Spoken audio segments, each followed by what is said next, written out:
Hey there guys, I'm Will and welcome to the Comedy Review, the show that cooks Lance Stroll more than Niki Lauda's head. It's also the show where we talk about things that happen in motorsport. Quite a lot of things in fact, as this is a bit of a compilation episode, catching you up on everything you've missed in the 2025 off-season, including important updates on #blessed and Bonnie Blue of all people. Tell you what, let's just start here.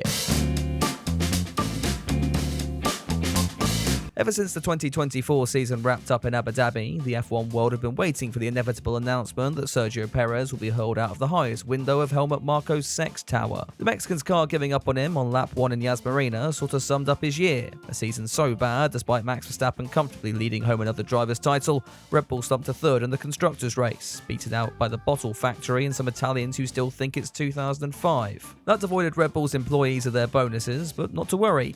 Checo was about to make up for all of that. Yet in upsetting scenes, the Mexican made one last gasp effort to keep his drive by getting the Red Bull factory drunk as he rocked up with a truckload of tequila in what was quite obviously a staged advert made clear by the amount of female employees surrounding Christian Horner and the fact that no one has had this reaction to the arrival of Sergio Perez for about 3 years. I'm here!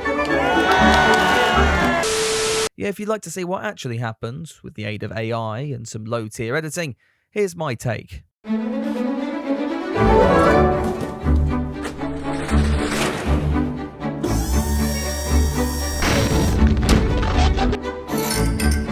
Our friends from Patron Tequila are gifting a bottle of to every single individual of this team. I really hope you all it.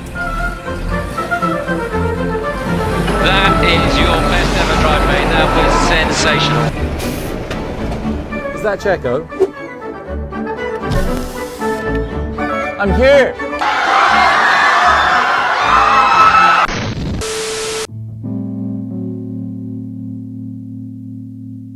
Honestly, this whole fiasco wasn't too dissimilar to the reaction from Ricciardo's axing earlier in the year, apart from in every single way. As a Briton, it all rather reminded me of when the Queen passed away, with reporters hovering over the publish button as they just waited for Perez to die, or while in reality no one particularly cared. On Wednesday though, the news finally broke, and the team announced that they would not be retaining the Mexican services for next season. Shocking news for some, after Perez has spent every waking moment of his death throes adamant that he would be driving a Red Bull.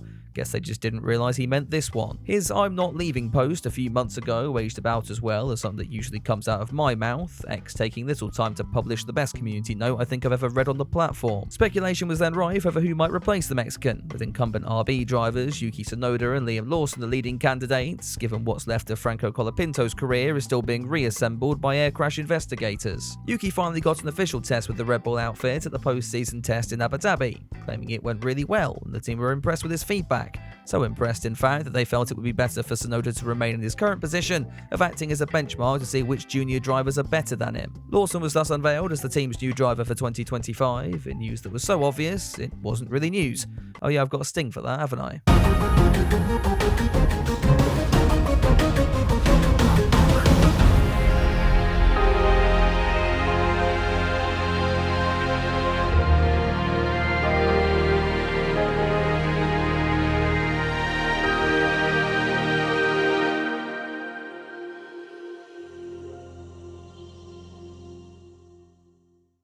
Lawson joins Red Bull with just 11 starts under his belt, and if I'm honest, some good performances, but nothing really outstanding. But it does mark a huge change in philosophy from the Milton Keynes-based squad, as they take a gamble on a driver with little experience. Well, apart from Daniel Kvyat, and Pierre Gasly, and Alex Albon, and this isn't going to end well, is it? On the subject of not ending well, that might also be the fate shared by Lawson's replacement at RB for 2025, as the team announced the signing of Frenchman Isaac Hadjar one day later. Hadjar made a couple of appearances for the main Red Bull squad in FP1s last season, where he was quickest to bring out the yellow flags. The general consensus after Abu Dhabi was that he wasn't really ready for an F1 promotion, despite finishing runner-up in Formula 2, which is usually code for a long career in the World Endurance Championship or Formula E. But hey, we also lost Sargent this year, so I won't complain about a replacement.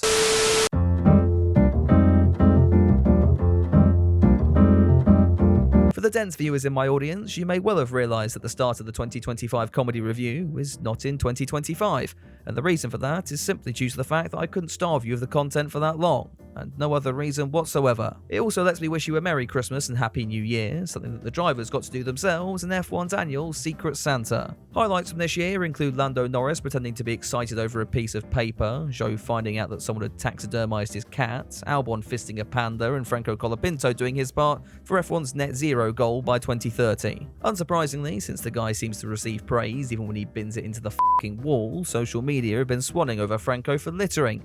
Honestly, next we'll be praising murderers and forgiving them because they're attractive. Oh wait, we already are. Red Bull opted not to take part in Secret Santa, the bastards, though Perez was probably too busy at the job centre and Verstappen had been deported to Rwanda by the FIA for swearing. The Dutchman was due to receive a whole host of gifts back at the factory anyway, my favourite of which being a Monaco pillow that you can use to smother yourself with when May rolls back around again. Another top moment was Zhou Guanyu's gift to Carlos Sainz, as he was handed a vegetable outfit to match Leclerc's banana one from lockdown. Carlos joked that if Zhou scored a point in the final 2 races of the season, he'd put it on, which was apparently enough motivation for the Chinese driver to do exactly that 72 hours later. It's been a turbulent few weeks for Sainz, who leaves Ferrari on a high, but has only just come to the realisation that he'll likely end his career driving for Williams. The Spaniard got a taste of his future when he drove for the team in the post-season test, where all the photos appear to show Sainz looking like someone had just wheeled his grandmother out into the yard and shot her point blank in the face. Thankfully this guy did it, so it's all okay. The experience was so bad that when Carlos rocked up for one last Ferrari test in Maranello, he looked like this. Or perhaps that's Carlos Sainz Sr. and the team just forgot which one they'd hired for the last 4 years. So they just gave both a go and prayed the older one didn't die of a heart attack midway through. Ferrari also uploaded the final challenge video between Sainz and now former teammate Charles Leclerc, and I don't know about you, but when a video starts like this, I worry they may have uploaded it to the wrong video sharing platform. Oh! Oh my god! December also finally marked the end of Lewis Hamilton's 12-year tenure with Mercedes, who opted to keep the Briton locked up until they were finally able to put together a send-off the 7-time champion deserved. And what better way to wave your most successful driver off than sponsor events and increase workload, all culminating in the team strapping the W15 full of TNT and blowing it up as Hamilton was finally allowed to f*** off. Oh, and to top it all off, the pair announced a bombshell by revealing Hamilton's first name has actually been Hewis all along.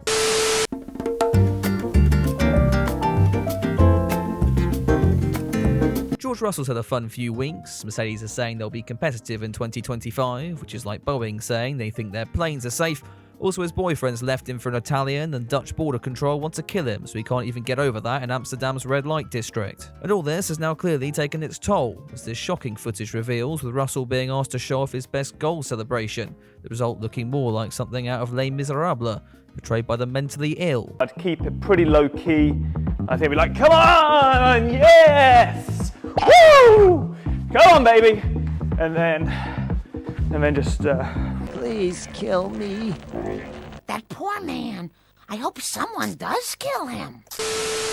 The Britain's delusion hit new heights this week as he went on record claiming he never expected his role as an ambassador for the GPDA to be so political, which is a bit like saying you never expected to crawl out of your Boeing airliner in 60 million pieces. For the Drive to Survive viewers out there, GPDA stands for the Grand Prix Drivers Association, a union of sorts where Russell attempts to manage the complaints of the world's 20 fastest man-children, all while wearing a cardigan that cost more than your dad. Russell inherited the position of ambassador after Romain Grosjean was literally fired for making an impression of a Boeing landing, but now claims he wasn't expecting this political role to be so political after all. This of course follows his rather public bust-up with Ice Age protagonist Max Verstappen, who at one point allegedly accused the Briton of having, quote, FIA buddies, except these same buddies were kind enough to ignore George's public letter a few months ago.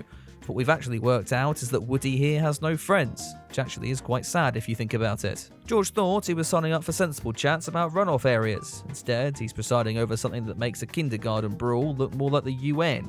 Frankly, I'd need a stress ball, 3 cans of bull semen, and a desk smooth enough to smash my head against, which brings me neatly to this.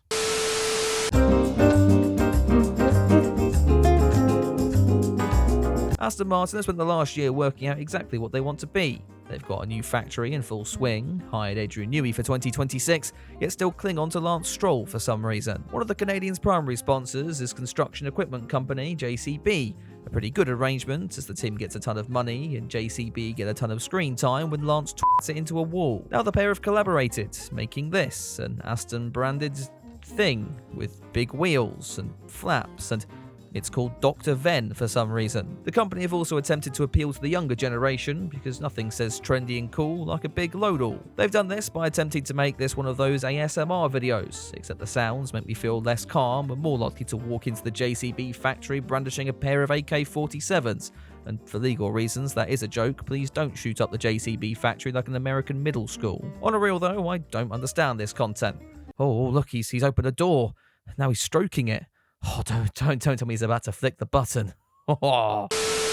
Next up, let's pay a visit to the Williams F1 team, who showed us just how focused they are for 2025 by shifting their efforts into a 2007 cartoon for Christmas morning. The minute-long feature shows James Vowles on a mission to bring joy to his friends, which given the context of the past year could mean a lot of things. He starts by giving a present to Alex Albon, who just looks about ready to hang himself, then drives over to see Franco, handing him any belongings he left in Williams' hospitality. The mechanics all got gifts as well, presumably free counselling following what their drivers put them through in 2024. Then James visits Carlos, who won't open the door after what happened last time. Following this, Vowles goes away all sad, until he gets a special surprise from his team and it's all happily ever after, which is a strangely positive end to a comedy review, so let's end that with a shot of a Boeing to remind ourselves that life is short and this could be our last new year on Earth.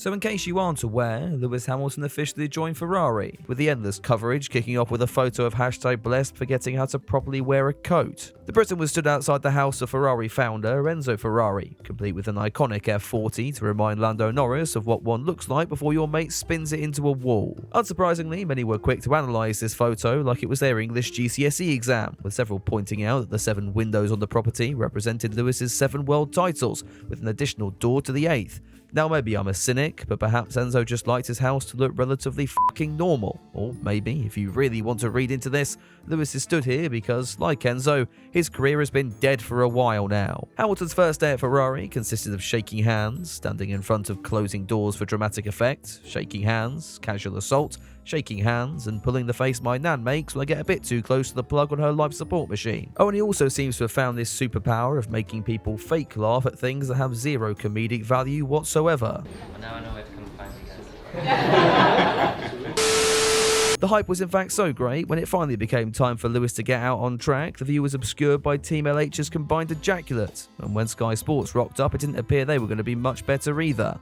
I'm afraid, yes, your timing is very unfortunate because Lewis Hamilton has just flashed. Thankfully, Ferrari were recording their own footage, showing off Hamilton's stunning new helmet as he took to the Fiorano circuit and promptly murdered his Pirellis by locking the brakes on his SF23. Though, funnily enough, there's no footage of that bit.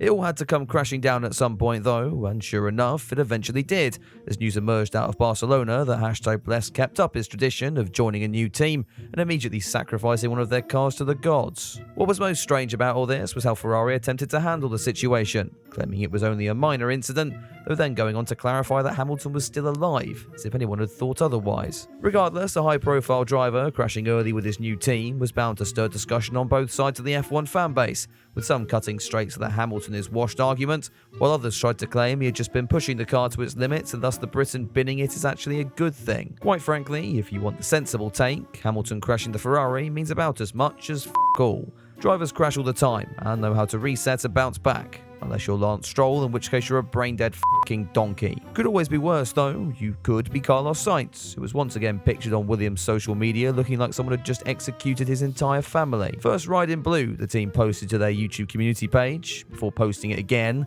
and again, and again and again, and again and again. You okay, Williams? The intern wanted to post it 55 times until the admin came back. Guys, I think it might be his first ride in blue. I'm blue.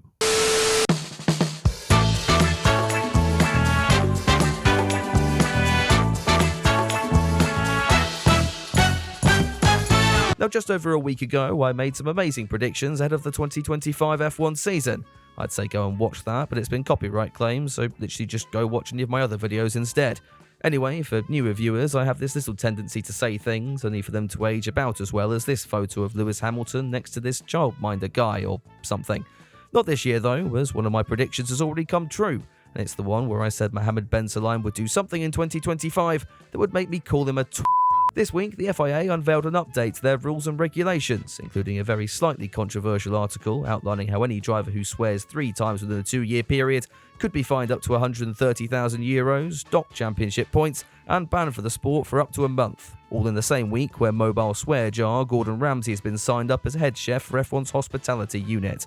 No, I'm not making that up. The organisation has had a rather rocky relationship with F1 for a while now, not made much better by Count Combe over here taking over what was already a situation and then wowing us all by managing to make it even worse. I mean, seriously, can you imagine the scene in the paddock? Drivers are tiptoeing around, clutching their pearls and whispering sweet nothings instead of the usual vibrant expletives that make the sport so charming.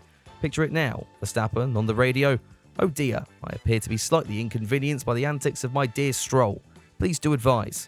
Riveting stuff, isn't it? The real kicker will be the post-race interviews. No more bleeping out those raw adrenaline-fueled reactions. Instead, drivers will be offering Shakespearean soliloquies.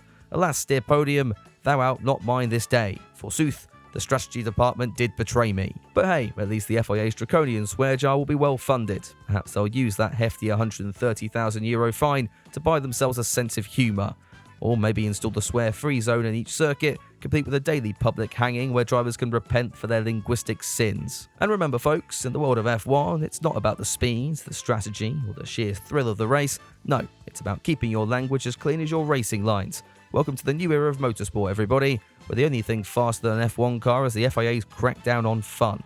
So, just to avoid any doubt whatsoever, Mohammed Ben Sulayem, you are a Our next story actually happened a while ago, but it kind of deserves to be covered in this series, even if everything I say about Franco Colapinto inevitably ages like shit. The Argentinian announced that he'd made the shock move to leave his reserve driver post at Williams in order to become yet another reserve driver for the Alpine Formula 1 team. Franco thus made his start in Aston earlier this week, and I'm all for being excited about starting a new job. But the boner in the welcome photo is probably doing it a bit much, don't you think? Colapinto has been confined to the simulator ever since, his temporary home, until Jack Doohan does as much as breathe at the wrong moment, giving the French marquis the opportunity to behead the Australian 1793 style. You do have to look and feel sorry for Jack here. He's just achieved the dream of his lifetime, literally the thing he's been gunning for since being a small boy, and now the Argentinians want his seat all for themselves. I think it's time to start calling this the Falklands Drive from now on. Not to worry though, as Alpine team principal Oliver Oakes has come to the rescue and been keen to show just how much support they have in the young Doohan here, going on James Allen's F1 podcast to rubbish the reports of a mid-season switch and instead claim they're just looking to the future and making sure they have the best drivers in the race car, which fills you with about as much confidence as a safety demonstration on a Boeing. No, okay, I think I did those to death last week. I'd love to sit here and say Oakes is being true to his words, though this is the same man who apparently was keen to keep Esteban Ocon on for the final race of the season, while at the same time banning him from his little Haas playdate if he didn't voluntarily shoot himself in the head. So essentially, it's been nice knowing you, Jack, and I've heard the World Endurance Championship is truly a wonderful series. I'm sure you'll fit right in. A little Johnny's been in the news. No, it's not the one Ben Sulayem Sr. should have worn, but it is to do with the FIA. News broke this week that longtime steward Johnny Herbert had been sacked, or should I say, had decided to mutually part ways with the organisation after the pair realised Herbert's other responsibilities as a TV pundit were, quote, incompatible. The FIA statement on this one is as bizarre as we've come to expect, starting with the "we regret to inform you" line, making it sound as if someone's f***ing died. Except given it's the FIA, I suppose in those cases we could use the "we're delighted to inform you" instead. We then return to the M word, mutually, as if anyone has ever entered those meetings and agreed to the fact that they should get the sack. Herbert of course came under fire last year for penalising Max Verstappen when the Dutchman finally snapped in Mexico and shot up off the grid. Combine this with Ben 10's hatred for the British media and you've got yourself yet another public storm before the season's even started. Of course, if you want to solve the issue of biased or inconsistent stewarding, the obvious answer is just to employ full-time stewards, as opposed to the current volunteer system, which isn't particularly appealing when you consider the fact that any decision you make will likely impact your survival chances on your way home from the circuit. Except we can't pay stewards because according to Ben Sulayem, the FIA is now struggling financially and wouldn't be able to cough up the cash. Makes you wonder where all the swearing fines have ended up from last year. So, while Johnny Herbert packs up his collection of highlighters and FIA-branded mugs, we're left to ponder who will step into his scandal-burnished shoes. Maybe the FIA will hold a reality TV contest to find their next sacrificial lamb. Imagine, Steward Idol, where hopefuls debate over ambiguous regulations, take it in turns to peg Christian Horner, and try to avoid being gunged under a septic tank filled with Team LH fans' semen. In the end, as Johnny waves goodbye to the tragic world of racing politics, one can't help but wonder if the real winners are those who manage to steer clear of this circus altogether.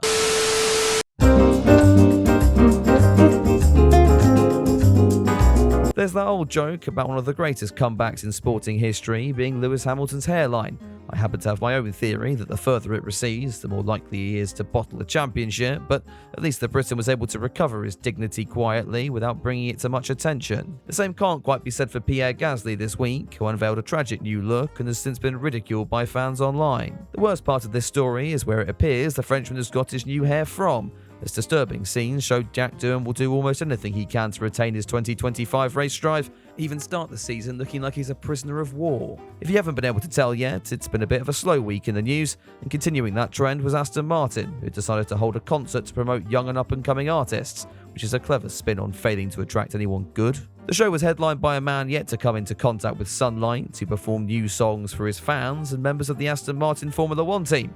Or in other words, he performed songs for the Aston Martin Formula One team, which is just about as tragic as this woman on the tambourine. BTEC Willany here made sure to show vitamin D wasn't the only thing he was deficient in, failing to grasp the English language as well, reflecting on the event as, quote, "I feel like the night went success." But not to worry, Aston also invited this man, who apparently specialises in spoken word, which is a funny way of saying unemployed. You see, in this life, I was always taught to have a positive mindset. To be fair, you do need a positive mindset at Aston Martin, given they employ Lance Stroll.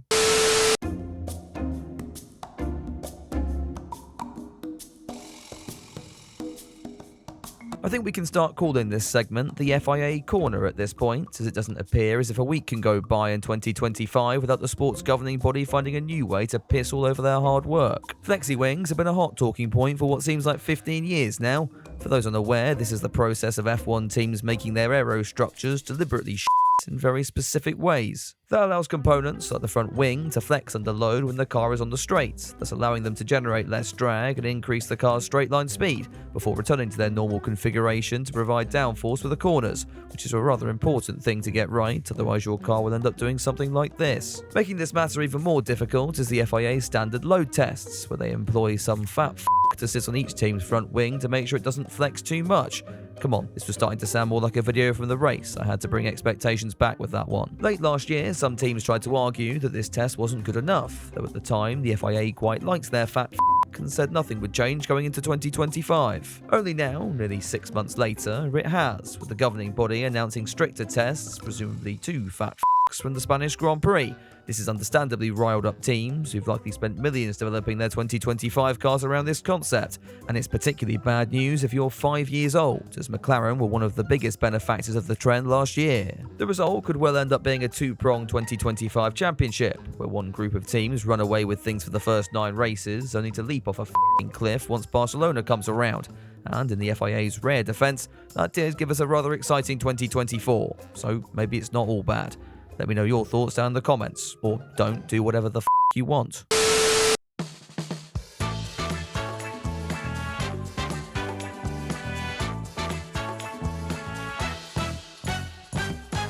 Frightening news now, as Williams this week released these inspiring scenes of Carlos Sainz facing up to his fears and meeting James Vowles in person at his first day at the Williams factory. The news was such a surprise, his one guy nearly falling off his chair when Carlos walked into the room. The Spaniard was then made to undress in a room full of people as this guy mixes a pot of Vowles semen for Sainz to try as a sample. Next up was an inspection of the team's fine array of helmets before Carlos got his first go in the team simulator, promptly realising just how screwed he is for 2025. The big moment then arrived as Vowles' restraining order was temporarily lifted in order for the Williams team principal to try out his new stand-up routine. Why is it I do one of these talks and there's half of you here? Carlos turns up.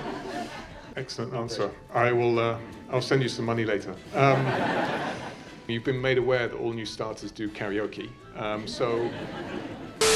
The following interrogation included Carlos being asked why he picked Williams, Sainz having to fumble an answer together that couldn't include the facts that no big team wanted him for some reason, and the only other alternatives were Alpine or the glue factory. But after some questionable hand gestures, it appeared that James's insistent flirting might actually have paid off. Yeah, we can maybe work on that a bit. I'll give you a few tricks, a few things that maybe I don't say to everyone. This was probably a difficult sight for incumbent Williams driver Alexander Albon, who appears to have been replaced as Val's number one and instead was caught pictured masturbating in this official post by the team. You probably think this can't get any worse, except you'd be wrong.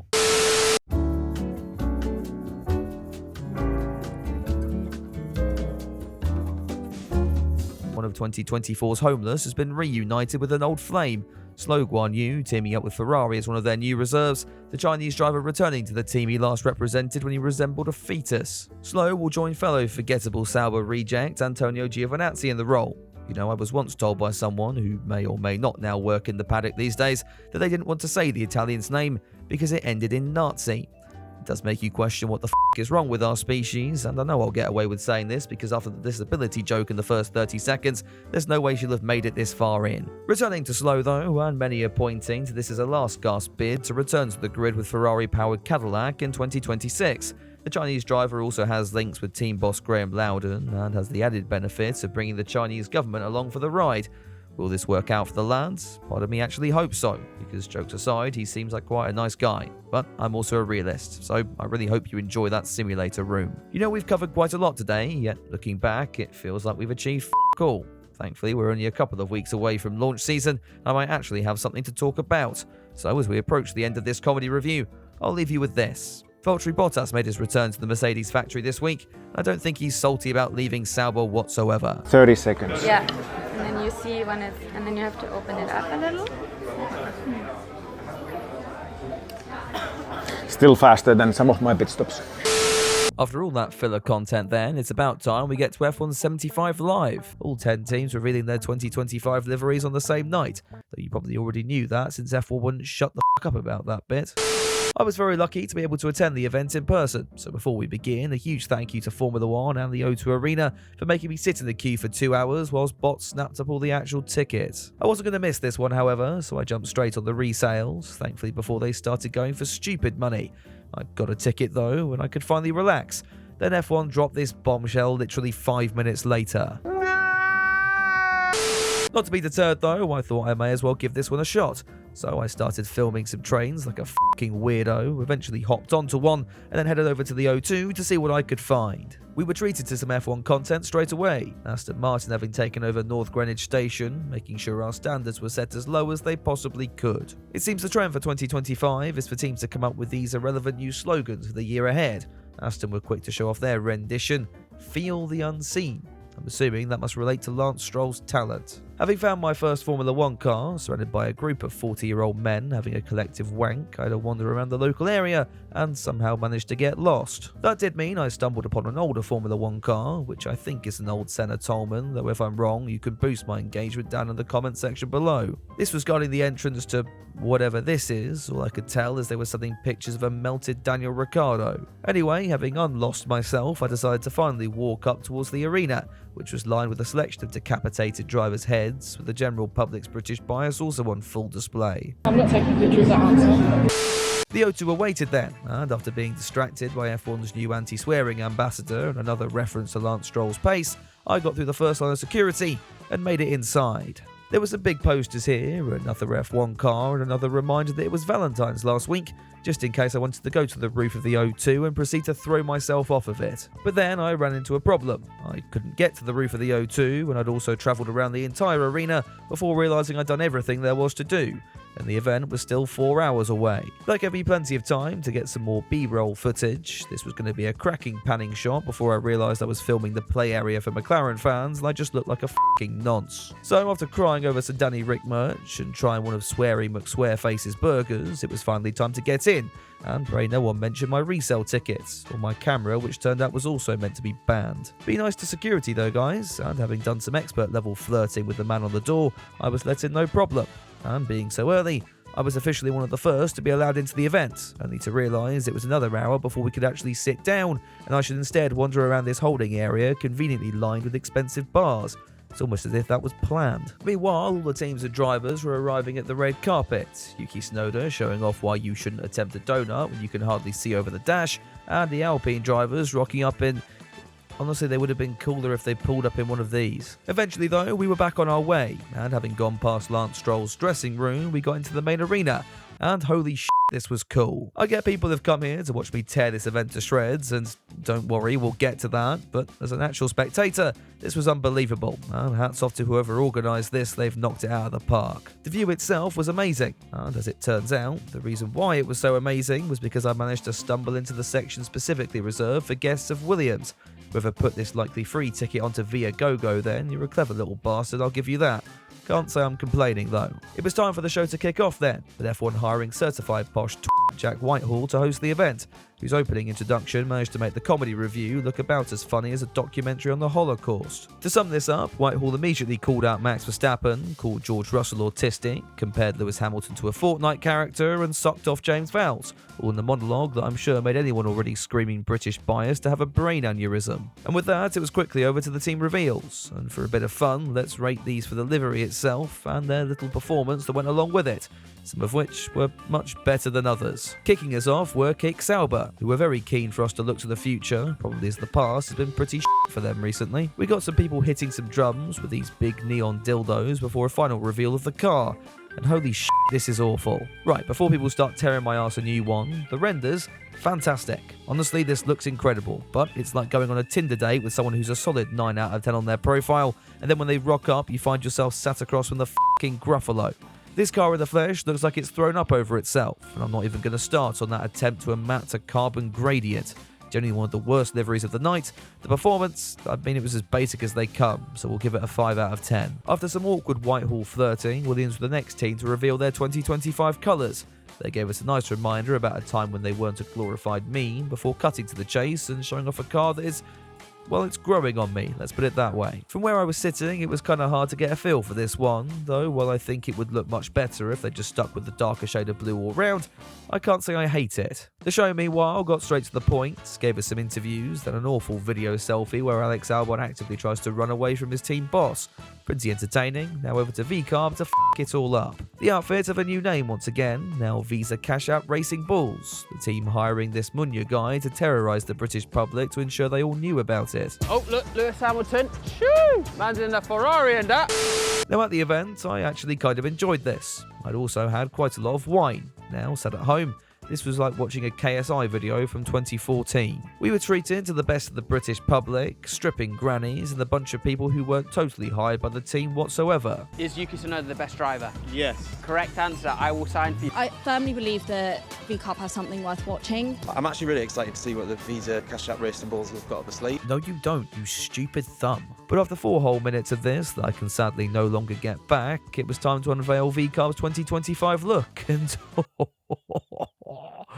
oh, I need a minute. Best livery of the night, hands down. VCarb had just won the evening, and then they managed to lose it again. We got the 280-second joke about Yuki's height. Isaac Hadjar said he was hard, told us all to f*** off, and then this happened. And make some noise if you're gonna like the photo tonight. No one. Okay, I'll like the photo. Don't worry, it's all good. Winners with the livery.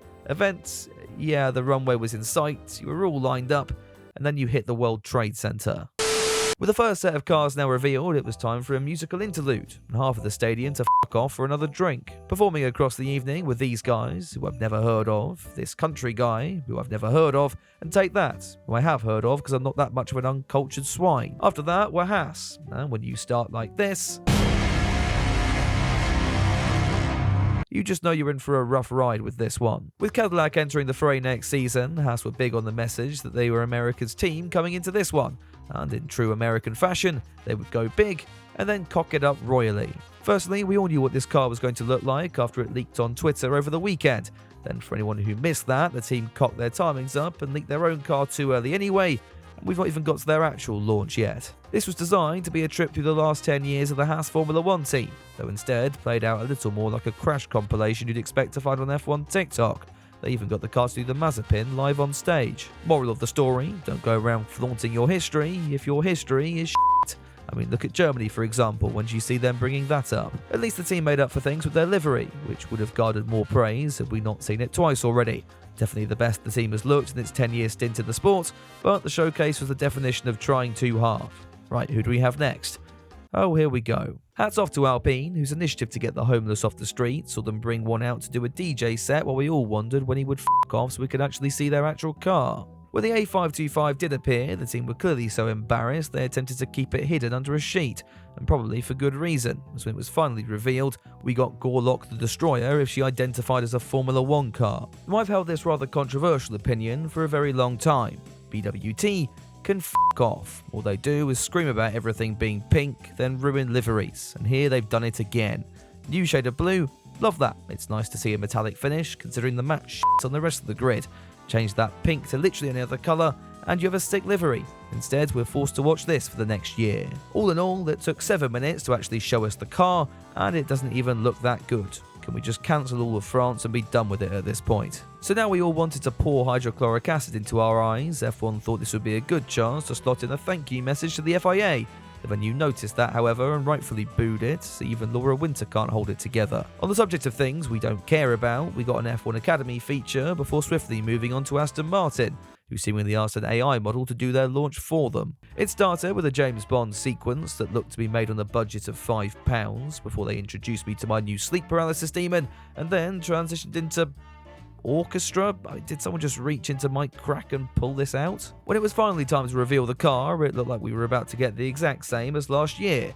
If it ain't broke, don't fix it, I guess. Though somehow Aston took this approach and still ruined the damn thing by running out of green paint at the back. Another long, pointless reveal and another ruined livery. This isn't going very well, is it? Maybe Mercedes could bring things back, having had arguably one of the better looks of 2024. This was a new era for the team, one without Lewis Hamilton. Thus the German outfit had the monumental challenge of working out how much black they could strip off their car without coming across as racist. The Brackley outfit would therefore reveal largely the same design, with a little more silver than before, and I can't say I hate this once again. The showcase wasn't bad either, getting straight to the point, and a little different as the team attempted to make the first pit stop of 2025, only they managed to f*** that up. Maybe it was in honour of Bottas returning, who knows. Sometimes less is more, and Mercedes win out here. That's a message that should probably be conveyed to Red Bull, however. The Milton Keynes-based team were next and started proceedings by placing Christian Horner front and centre in the hope that someone might assassinate him. He was instead greeted with boos, rather unsurprisingly, before dedicating this car to... Actually, I don't know what he was talking about here. I genuinely thought he might be having a stroke. The following video appeared to prove otherwise, as Red Bull made an attempt to appeal to mechanics, maybe? People who like cars? I don't know. But after that pointless exercise, the RB21 was rolled out with a posse of hype men behind it, presumably so at least someone was cheering them on when they revealed the same livery for the 10th season in a row. Don't get me wrong, it's a solid livery, but it doesn't beat the glossy balls of the early 2010s, and I'll make that point until they eventually decide to change it. No defending the performance though, get in the fucking bin. With Max Verstappen putting in his 10 milliseconds of screen time, Whitehall stripped off, and that must mean Ferrari are next. We got a small tribute to founder Enzo before the outfit actually did something inventive with what the O2 had to offer. This was actually pretty well done, I have to say, and took us through Ferrari's history before the new car came out, and I'm pretty certain this was on social media a few days ago, so to whoever gaslit me into thinking it was fake, f*** you. It appears Ferrari still haven't quite got the Photoshop skills to remove the blue from the HP logo, and so have instead tried to hide it in their new design, by way of a huge white stripe down the engine cover. I actually don't hate it as much as the rest of the world, though the last time the team went for this look, I don't remember it ending particularly well. We at least got our first appearance of Lewis in Ferrari red, and I do feel bad for those in the lower rows of the arena who were seemingly showered with cum from those above. All in all, one of the better team showcases, and a livery that I think will grow on people over time. One more to go then, the papaya of McLaren. And what would the reigning champions do? Well, they claim to honour their championship-winning cars with this new livery, prompting much excitement. Then they revealed some of their most iconic looks, and then they revealed the exact same thing as last year. What a moment to finish on. It's a nice livery, but to wrap up the night, this was a little on the underwhelming side.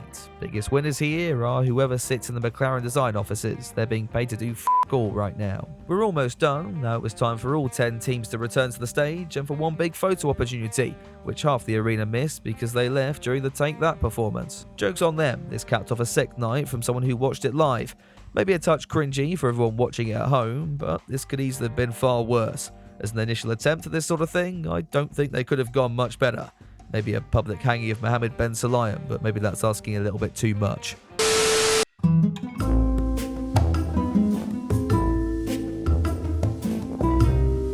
It's car launch season, and a very different one than most fans are used to, thanks mainly to F1 75 Live, which I've already covered in detail earlier this week, and yes, the plugs are starting this early. While teams were required to keep their 2025 liveries under wraps until the event, well, apart from Haas, who are just fucking stupid, several outfits decided to put on traditional launches anyway, though I'm starting to think traditional isn't the right word anymore. Yes, in bizarre scenes, Valentine's Day saw Williams host a launch event for their FW47, in a showcase that ended up being less about the car and more about... Actually, I don't know. Now, ordinarily, today I'd be making love to my wife under a waterfall somewhere. Yeah, I don't quite remember asking. We could not let this day pass without marking it in some fashion. So, in the spirit of St. Valentine, later in the show, one lucky member of our audience will join us on stage to be thoroughly romanced for the viewing pleasure of motorsport fans all around the world. What is this, a car launch or James Vowles' porn history? The next 30 minutes did little to shift that tone, as thousands of fans around the world got to find out what Williams' new 2025 tyre trolley looked like, or whether Alex Albon sleeps with his cock out. I know. I heard the other day. He's been watching you. Then Bossman himself was wheeled onto stage, which would have been a very inappropriate joke a few years ago, to test his knowledge in a segment called James's big, throbbing brain. Yeah, now I'm done. We then finally got to see the 2025 Challenger, decked out in a camo livery, which looked as if it had received more attention than the real one we saw at F1 75. The FW47 was thus sent out on its first installation laps live with Team Radio Broadcast 2, as meme content creators around the world sat and crossed their fingers for Carlos Sainz to stack it into a wall. Unfortunately, that didn't happen, and instead attention drew back to this mysterious audience member who was about to be sacrificed on stage. That ended up being this old white man. Oh, sorry, this old white man. You know what, thank God he was white. That cock-up could have been quite awkward otherwise. Prepare to enter a realm of pure pleasure. Pleasure you never knew was even possible. Pleasure you never knew was even possible. God, I hope he's not married. Are you married or single? Married. Is she here? Is she here? Yeah. Oh, she's here. Good. She's got front row seats. Fantastic. Hello, wife. Oh, Our special guest Valentine would be none other than 2009 world champion Jenson Button, bearing gifts of roses and a taxidermised Logan Sargent. And if this Williams launch taught us one thing, maybe it's that having F1 regulate everything isn't such a bad idea after all. Williams weren't the only team shaking down their car at Silverstone, as McLaren beat them to it just a few days earlier. This saw their own camo livery take to the track, potentially the design team's first bit of work all year. Though to be the first team out of the blocks, the compromises were on full display as well. Drivers Lando Norris and Oscar Piastri having to dress up as bin liners before hopping into the car. The Scuderia were another outfit to host their own bespoke launch event, though being the day after F1 75, barely anyone seemed to care about it. Not in Italy, however, as fans flocked to the Fiorano circuit, more turned on than ever to catch a glimpse of Lewis Hamilton and Charles Leclerc and their new machinery. This man was so devoted he was willing to add to global warming just to get a better view of his heroes, though I'm not sure Greta Thunberg here would approve.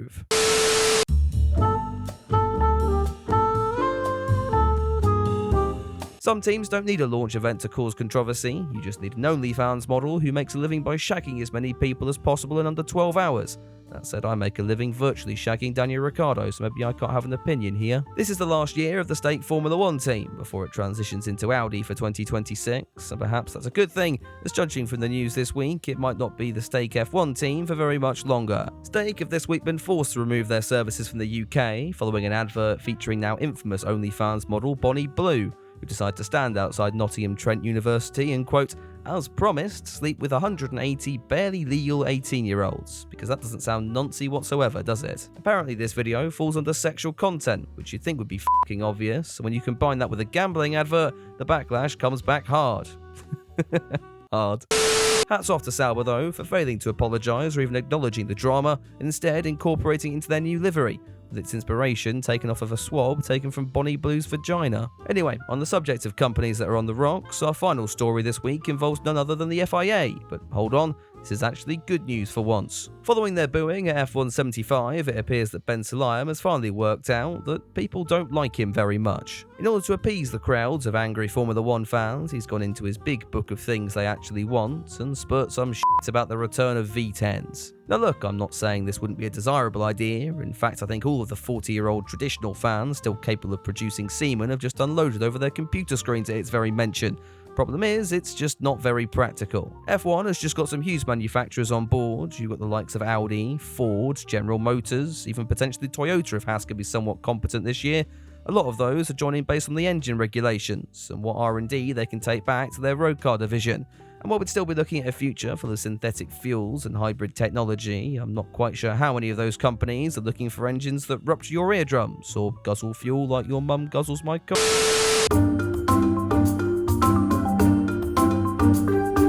Formula 1 is finally back, as testing got underway at the Sakir International Circuit in Bahrain, a peaceful part of the world that love our sport, well apart from in 2011 for some reason. The first running of 2025 machinery in anger was just around the corner, but first we had to actually see what the new cars looked like in the first place. After not even gracing us with a render at F1 75, Mercedes finally showed off their W16 in a Bahrain shakedown, complete with a radical side pod design set to propel them up the order.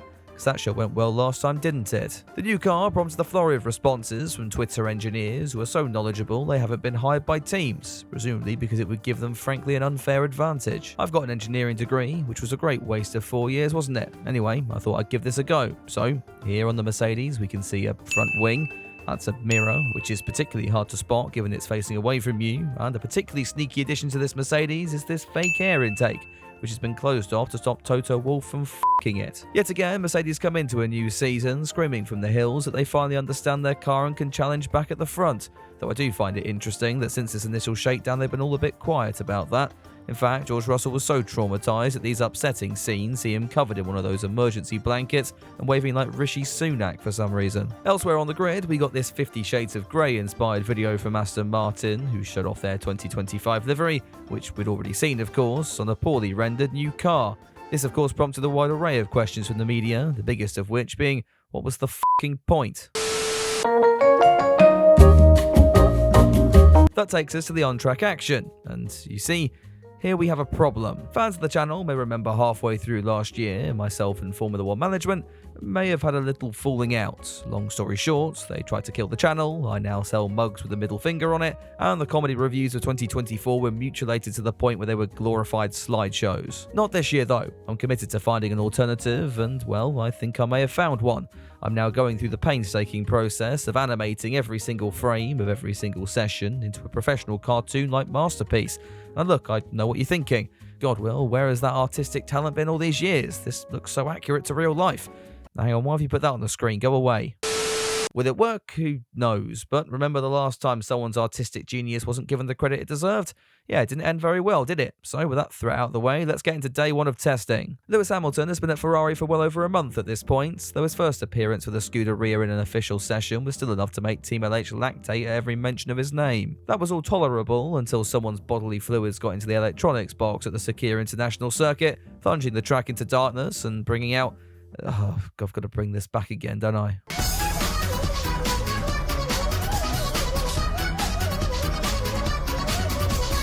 This would also mark Liam Lawson's first appearance as Max Verstappen's resident cumsock at Red Bull, the New Zealander quick to pay homage to predecessor Perez in the opening hours of testing. Liam will be under a lot of pressure this year, with the woke community viewing his promotion over Yuki Tsunoda as modern-day racism.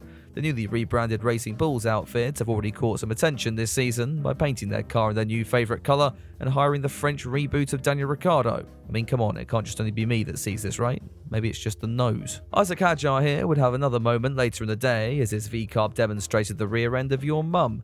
Fun fact, Hadjar was the third driver to race with number 6 since the personal number allocations began in 2014. The first was 2016 world champion Nico Rosberg, and the second was Nicholas Latifi. In other words, Lewis Hamilton is shitting himself right now. Returning to the present day, and it would be Constructors' World Champions McLaren on top at the end of day one, Lando Norris leading the way from Russell's Mercedes. That's not to say everything went smoothly for Team Papaya, however, someone accidentally spilling a bucket of Shrek's semen onto the MCL 39, forcing the team to hide their mistake by huddling around the car like penguins in the David Attenborough documentary. Part of me was just waiting for a predator to come out of nowhere and bite one of the mechanics' heads off.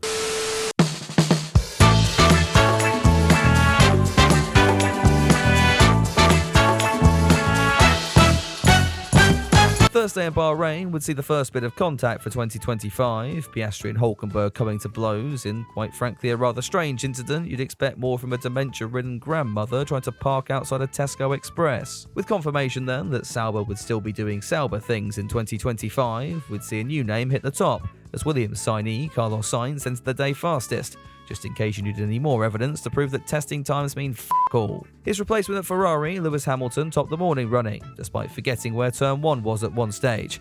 And Mercedes found the first sector challenging as well, George Russell going off-piste, then spotted caressing his car later in the session. If that didn't make his W16 a little bit wet, then the incoming rain certainly would.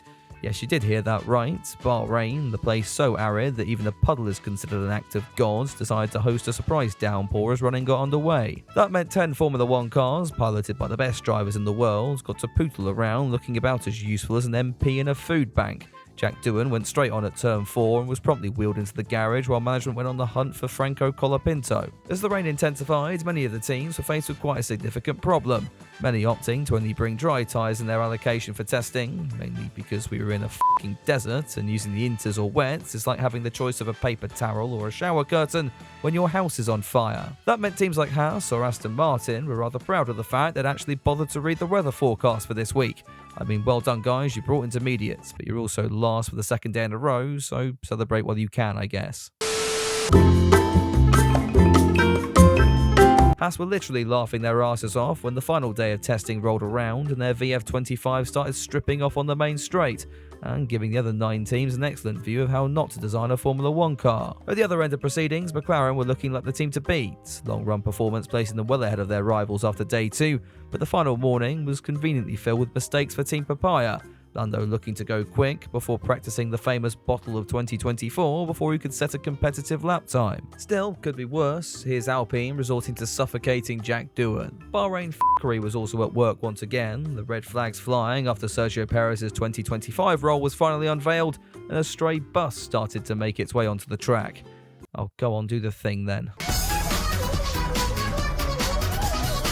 And then, as quickly as it arrived, it was gone. Like a ghost, a big diesel-powered, red flag-inducing ghost. Regardless, it's a reminder that no matter how much money gets thrown at this sport, no matter how cutting-edge the technology, F1 can still, at any moment, descend into an absolute farce. It sort of makes you wonder what could come next. A cyclist in the pit lane, a bloke in a Fiat Punto trying to overtake Verstappen on the straight, or maybe Esteban Ocon being disqualified for running over an Uber Eats driver mid-session. As it turned out, it would be neither of those things, as instead, a pane of glass gave up the will to live and shattered all over the start-finish straight. No, we're not doing that again. Elsewhere, Aston Martin were continuing to show that they were the driving force of the grid, as a steam sack of shit, Lance Stroll got sick overnight and had to hand over his car to Alonso for the afternoon's running. With the Spaniard making about as much of an impression as a fart in a hurricane, it was all over. Testing was done, and we were left trying to work out what we could work out from all of this. Since the checkered flag fell, McLaren have said their shit, Ferrari have said their shit, Red Bull said they've been a bit better than last year, but are still shit, and Mercedes think they've made progress, which means they're shit. You know what, Williams topped the overall times, maybe they have a shot after all. We won't really know until the lights go out in Australia in just a couple of weeks' time, so leave your final predictions and thoughts down in the comment section below, and maybe we'll revisit them in the next comedy review. Or maybe I'll forget I said this bit and we just won't. I'm going to do something a bit different now. With the comedy review back in full swing, I want to do a little extra something for my patrons and members. So I'm uploading an extra exclusive video for them, breaking down the new Drive to Survive trailer, which seems to include a Toto Wolff sex scene for some reason. If you'd like to watch that, then head down to the links in the description below. Now I'm off to write the first IndyCar comedy review of 2025, so in the meantime, f*** off.